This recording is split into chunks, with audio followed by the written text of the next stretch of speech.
والصلاة والسلام على من لا نبي بعد أما بعد فأعوذ بالله السميع العليم من الشيطان الرجيم بسم الله الرحمن الرحيم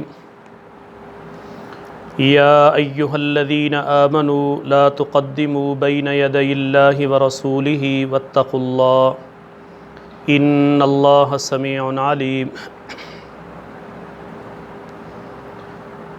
سورہ حجرات ہے، آیت نمبر 1 ہے۔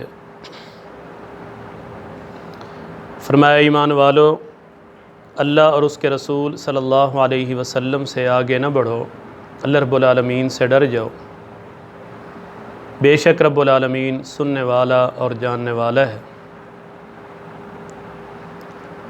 رب سے اور اس کے رسول صلی اللہ علیہ وسلم سے آگے بڑھنا کیا ہے؟ اپنی سوچ، اپنی فکر، اپنی رائے،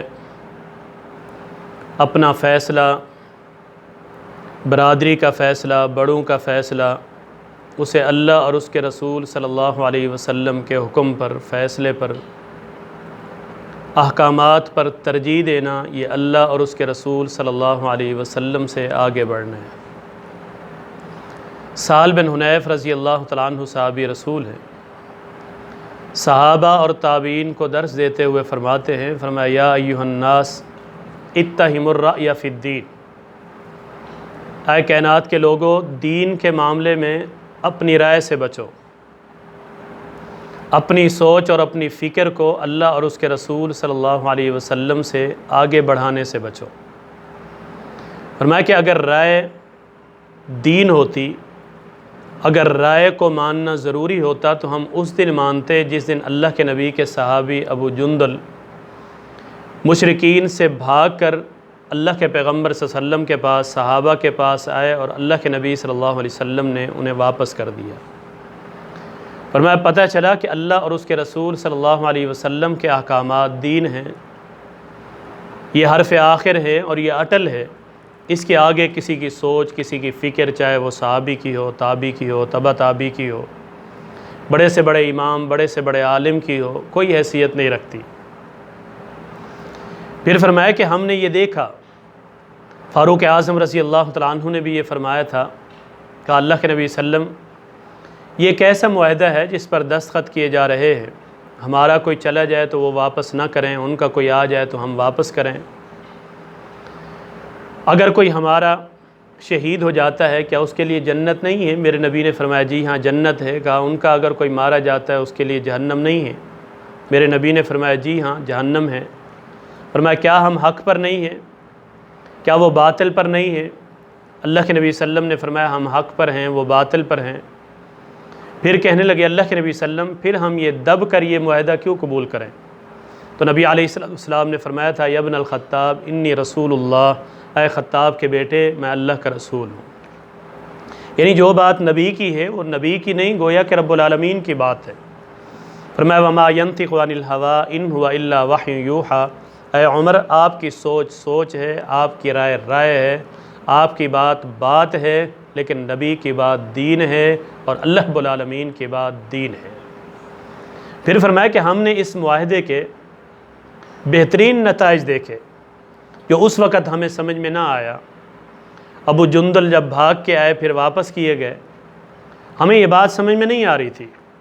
حضرت علی رضی اللہ تعالیٰ عنہ یہ فرمایا کرتے کہ میرا دل کرتا ہے موضوع پر مسح اوپر سے نہیں نیچے سے ہونا چاہیے، لیکن ہم اوپر سے اس لیے کرتے ہیں کہ کائنات کے امام محمد رسول اللہ صلی اللہ علیہ وسلم کا حکم یہ ہے کہ موضوع پر مسح نیچے سے نہیں بلکہ اوپر سے کرنا چاہیے۔ یہ بات اٹل ہے۔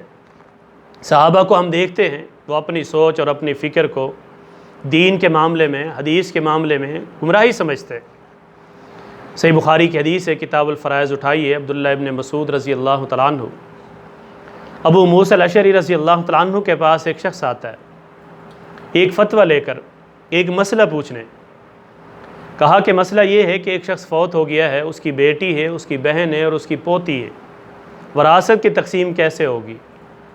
ابو موسیٰ الاشعری رضی اللہ تعالیٰ عنہ عظیم صحابی ہیں، بہت بڑے عالم دین ہیں، فرمانے لگے کہ پوتی کو کچھ نہیں ملے گا، 2 حصے کر لیے جائیں، ایک حصہ بہن کو دے دیا جائے، ایک حصہ بیٹی کو دے دیا جائے۔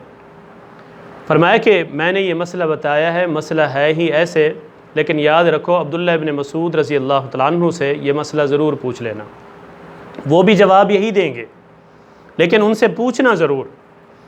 جب یہ شخص جاتے ہیں پوچھتے ہیں تو عبداللہ ابن مسعود رضی اللہ تعالیٰ عنہ فرماتے ہیں کہ جو فتویٰ ابو موسیٰ الاشعری رضی اللہ تعالیٰ عنہ نے دیا ہے، وہ فتویٰ اگر عبداللہ ابن مسعود رضی اللہ تعالیٰ عنہ دے دیں تو سیدھے راستے سے گمراہ ہو جائیں گے۔ کیا وجہ ہے کہ میرے سامنے کائنات کے امام محمد رسول اللہ صلی اللہ علیہ وسلم کی حدیث موجود ہے۔ فرمانے لگے کہ اللہ کے نبی صلی اللہ علیہ وسلم کے پاس اس طرح کا معاملہ آیا، اس طرح کا مسئلہ آیا۔ میرے نبی صلی اللہ علیہ وسلم نے فرمایا کہ بیٹی کے 3 حصے ہوں گے، کل 6 حصے کیے جائیں گے، بیٹی کے 3، بہن کے 2 اور پوتی کو 1 حصہ ملے گا۔ کہا اگر میں ایسا فتویٰ دیتا تو میں گمراہ ہو جاتا، یعنی اللہ اور اس کے رسول صلی اللہ علیہ وسلم کے احکامات کے سامنے۔ لیکن یاد رکھیے انہوں نے ابو موسیٰ الاشعری رضی اللہ تعالیٰ عنہ کے بارے میں کوئی بات نہیں کی۔ انہیں معلوم ہے کہ ایک شخص اجتہاد کرتا ہے، مجتہد، اگر وہ غلطی پر ہو تو بھی اللہ رب العالمین کی طرف سے اسے ایک اجر لازمی ملتا ہے۔ غلط کہا گیا ہمارے بارے، ہمارا یہ عقیدہ اور نظریہ ہے کہ آسمان ٹوٹ سکتا ہے، زمین پھٹ سکتی ہے، یہ پہاڑ ریزہ ریزہ ہو سکتے ہیں، لیکن کائنات کے امام محمد رسول اللہ صلی اللہ علیہ وسلم کی بات غلط نہیں ہو سکتی۔ اسی طرح عبداللہ ابن مسعود رضی اللہ تعالیٰ عنہ عظیم صحابی ہے، ان کے پاس ایک شخص آتے ہیں، کچھ لوگ آتے ہیں، کہا کافی دن ہو گئے، یہ ایک پیچیدہ مسئلہ درپیش ہے، ہم بڑے پریشان ہیں۔ کیا مسئلہ ہے؟ کہا مسئلہ یہ ہے کہ ایک شخص کا نکاح ہوا ہے، رخصتی نہیں ہوئی، وہ شخص فوت ہو گیا۔ اب جس سے نکاح ہوا ہے اس عورت کو، اس لڑکی کو، اس بچی کو حق مہر ملے گا، وراثت میں سے کچھ حصہ ملے گا یا نہیں ملے گا، وہ عدت گزارے گی یا نہیں گزارے گی؟ عبداللہ ابن مسعود رضی اللہ تعالیٰ عنہ فرمانے لگے ساتھیو، آج آپ نے اتنا مشکل مسئلہ پوچھا ہے، آج تک مجھ سے اتنا مشکل مسئلہ کسی نے نہیں پوچھا اور آج تک میں اتنا پریشان نہیں ہوا۔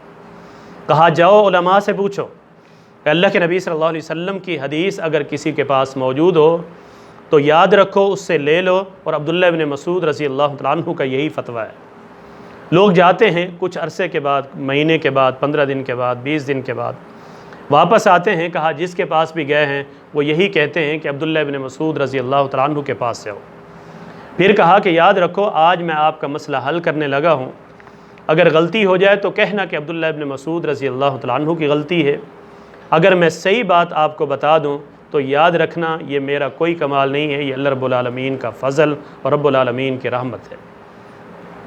فتویٰ دیا، کہا وہ عدت بھی گزارے گی، اسے وراثت میں سے بھی حصہ ملے گا، علاقے کی بچیوں کو دیکھ کر ان کے مطابق ان کی طرح اسے حق مہر بھی دیا جائے گا۔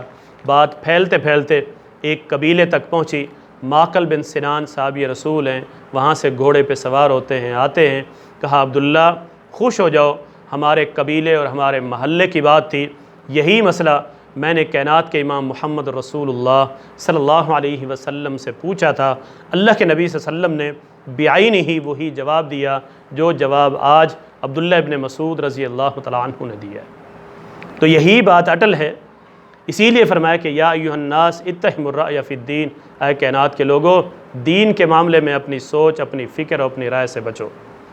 صحابہ نے اللہ کے نبی صلی اللہ علیہ وسلم نے طائف کی بستی کا محاصرہ کیا، 14 دن گزر گئے، فتح نہیں ہو رہی۔